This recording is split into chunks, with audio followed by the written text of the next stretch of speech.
అందరికీ నమస్కారం అండి. శైలజ వినిపించే కథల ఛానల్కు స్వాగతం. ఈరోజు మనం సియుకేఎల్ సాయి ప్రశాంతి గారు రచించిన పాలనా రహస్యం అనే కథను విందాం. ఈ కథ జూలై 2012 చందమామలో ప్రచురింపబడింది. ముఖ్యమంత్రి మంచి పాలనా దక్షుడు. తన పరిపాలనలో ప్రజా సంక్షేమం, రక్షణ అతి ముఖ్యంగా భావించి అనేక మంత్రిత్వ శాఖలు ఏర్పాటు చేశాడు. సమర్థులైన అధికారులను తయారు చేయడానికి అనుభవజ్ఞులైన గురువులచే నిర్వహించబడే విద్యాలయాలను కూడా నిర్వహించేవాడు. ఒక సంవత్సరం రాజ్యంలో ప్రముఖ విద్యాలయం నుండి ఆనందుడు, గోవిందుడు అనే ఇద్దరు యువకులు ప్రభుత్వ ఉద్యోగాలకు ఎంపికయ్యారు. ఇద్దరూ తెలివితేటల్లోనూ ప్రావీణ్యంలోనూ అత్యధిక ప్రతిభతో పరీక్షలన్నీ ఉత్తీర్ణులయ్యారు.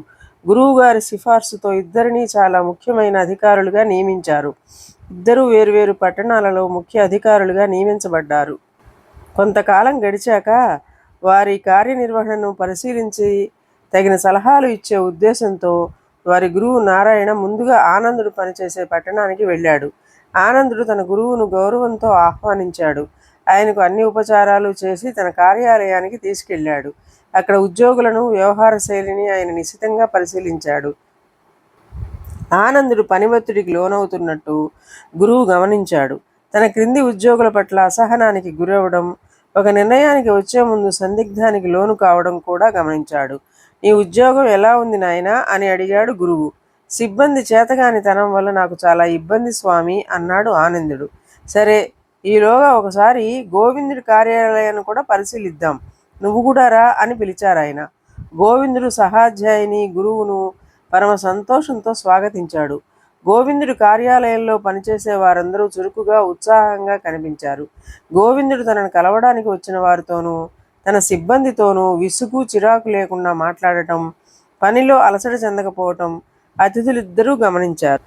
తిరుగు ప్రయాణంలో ఆనందుడు గురువుగారితో సంభాషిస్తూ వారి అభిప్రాయాన్ని, సూచనలను కోరాడు.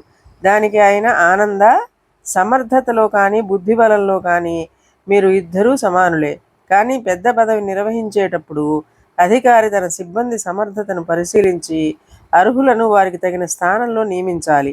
ప్రతి పని మొదటి నుండి చివరి వరకు తానే చేయాలనుకుంటే అది ఎవరికీ సాధ్యం కాదు. సమస్యలు ఎదురైనప్పుడు వాటిని స్వేచ్ఛగా చర్చించే అవకాశం ఆ ఉద్యోగులకు ఉండాలి. నీ పట్ల ఉద్యోగులు భయంతో కూడిన విధేయత, గౌరవం మాత్రమే కలిగి ఉన్నారు. ఆఖరికి ఒక పని తాము నిర్వహించలేమని చెప్పగలిగే స్వేచ్ఛ కూడా లేని అధికారానికి వారు తలవంచడం వల్ల వారికి, నీకు కూడా ఇబ్బందులు ఎదురవుతున్నాయి. అదే గోవిందుడి విషయంలో అవసరమైనంత స్వేచ్ఛ, ఆత్మీయత కలిగిన అధికారిగా అతడు తన సిబ్బంది యొక్క మొత్తం సామర్థ్యాన్ని వినియోగించుకోగలుగుతున్నాడు.